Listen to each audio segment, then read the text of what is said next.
Olá, amigos e amigas. Vamos gravar a segunda parte do estudo de O Livro dos Espíritos, da quinta-feira, dia 3 de setembro de 2020. Estamos estudando a introdução de O Livro dos Espíritos, mas a introdução feita por José Herculano Pires, o tradutor. Então, quem tem o livro de outra tradução não tem essa introdução, não tem essa parte da introdução que é do Herculano Pires, mas vale a pena ouvir as reflexões aqui. Então, o Kardec, como nós estávamos vendo na parte anterior, criou uma nova filosofia sem tantas amarras quanto as filosofias tradicionais.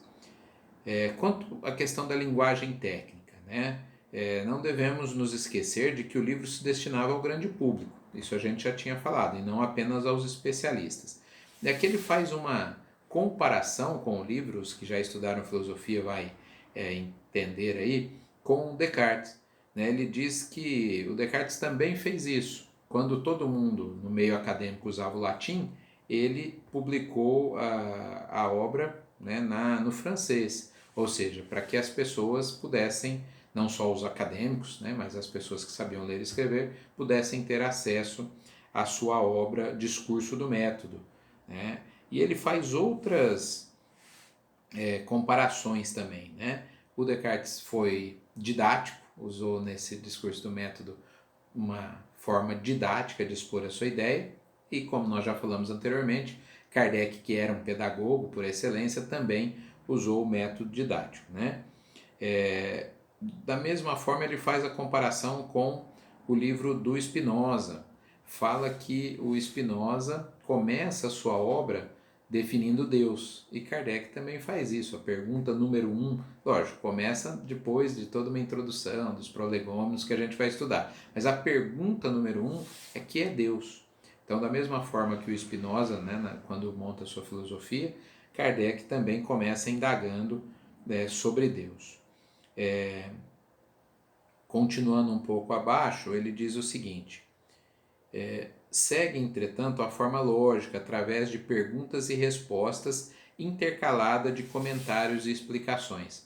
Se você está chegando na doutrina espírita e não conhece a obra, você verá que ela tem essa característica, né? Salvo a introdução e a conclusão, toda a obra são perguntas, respostas e comentários. Esses comentários, na maioria das vezes, são feitos pelo próprio Kardec, e às vezes algum comentário do tradutor, por exemplo, do Herculano Pires, que foi um grande estudioso, um filósofo, um jornalista, tradutor, né, das obras básicas, e que às vezes também dá algum comentário atualizando até alguma situação para o século XX, né, segunda metade do século XX, quando ele traduz coisas que o Kardec falou lá na segunda metade, na verdade, no meio, né, do século XIX. Então, na comparação entre os dois livros, né, existem ligações históricas e de princípios. Vou ler um trechinho aqui.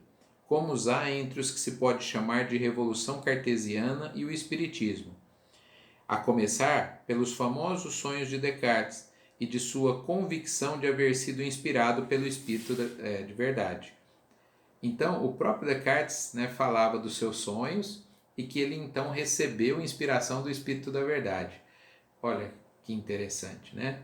O Espírito da Verdade, ou de verdade, a gente encontra nos dois formatos aí, ele é um grupo de espíritos que ditou em diversos lugares as respostas, capitaneados, chefiados por Jesus. Então, em alguns momentos, nós vamos ver que a mensagem está na primeira pessoa. Né? É Jesus que está mandando aquela mensagem quando ele diz assim: eu vos disse, né, há 2000 anos, tal, tal, tal. Então, há trechos que o próprio Cristo dita e outros trechos que diversos enviados do Cristo, né, vão trazer a mensagem. E o próprio Descartes, então, sonhava que as instruções que ele recebia nesse sonho era do Espírito da Verdade, que Jesus havia prometido. Lembra? Ele disse: olha, eu não posso ensinar tudo para vocês agora, mas vocês não ficarão abandonados. Eu vos enviarei um Consolador, né? E e esse Consolador é o Espírito da Verdade. Para algumas outras religiões, esse envio que Jesus se referiu é o dia de Pentecostes, que aconteceu 40 dias aí depois da sua morte. Mas nós espíritas não entendemos isso como lógico, né? Porque o que Jesus não podia falar, 40 dias depois a humanidade já estava madura para saber? Não, né? A gente precisou, na verdade, de 18 séculos, 19 séculos praticamente, né? 19 séculos para que toda uma evolução no arcabouço de ideias, na filosofia e na ciência se instaurasse na humanidade para que ela estivesse parcialmente madura para receber a nova revelação trazida pela doutrina espírita. Bom, continuando aqui, vamos ver o seguinte, ó. O livro, o que ele aborda? Né? O sistema é completo, compreende uma metafísica inteiramente repleta de considerações físicas ou genéticas e uma moral. Numa análise mais séria, a autora, né, que faz análise, a Ivone Castellan, teria visto que a estrutura é mais complexa do que supôs. Então, essa autora, ao analisar o Livro dos Espíritos do ponto de vista filosófico, ela falou, olha, ele tem realmente um corpo filosófico e se nós formos estudar com profundidade, é mais complexo do que parece. Né? Então, uma autora não espírita comentando, e ela é citada aqui pelo Herculano Pires.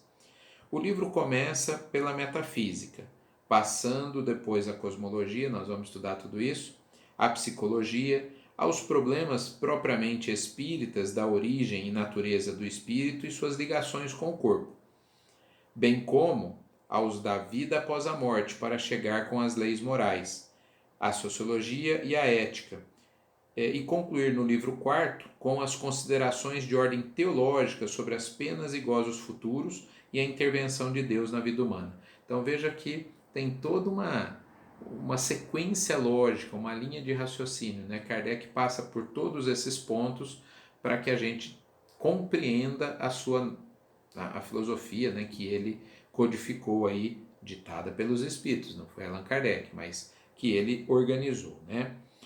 No penúltimo parágrafo desse item que nós estamos falando, da filosofia, diz assim: a simplicidade de O Livro dos Espíritos não chega ao ponto de nos obrigar a adaptar sistemas antigos aos nossos princípios, como aconteceu com Santo Agostinho e São Tomás de Aquino em relação a Platão e Aristóteles para a criação da chamada filosofia cristã.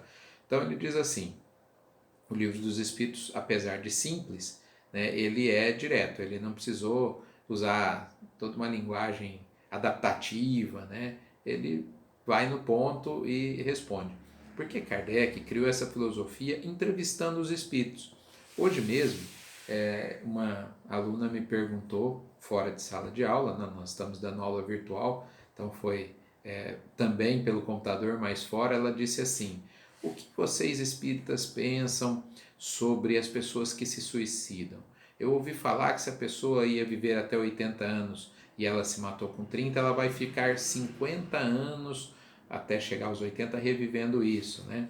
Eu falo, olha, a filosofia espírita não é uma ciência exata, né? Não é assim para todo mundo. Aí eu disse para ela, imagine que essa pessoa que ao suicidar-se com 30 anos tinha sido uma pessoa muito boa, mas num ato de desespero acabou cometendo o suicídio.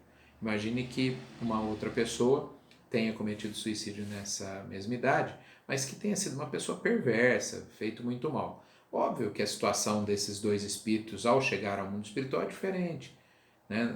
Apesar da forma como eles chegaram ter sido a mesma, que é o suicídio. Então, não é uma ciência exata. Sim, pode-se sofrer toda aquela angústia do momento do suicídio. E como que o Kardec chegou a essa conclusão? Entrevistando espíritos que haviam se tirado a própria vida quando estavam encarnados. Ele falou, quem que é você? Eu sou o José. E o que você fez? Trabalhava ali, fiz tal coisa, tal, eu me matei. E o que aconteceu? Ele contava. Aí outro espírito, eu sou o Antônio. Tá, contava também. Eu sou o João, sou a Maria. E diferente das outras filosofias, né, Kardec compilou a ideia baseado nas entrevistas. Olha como isso é muito interessante. Interrompemos a segunda parte e voltamos para o encerramento da aula de hoje daqui um pouco.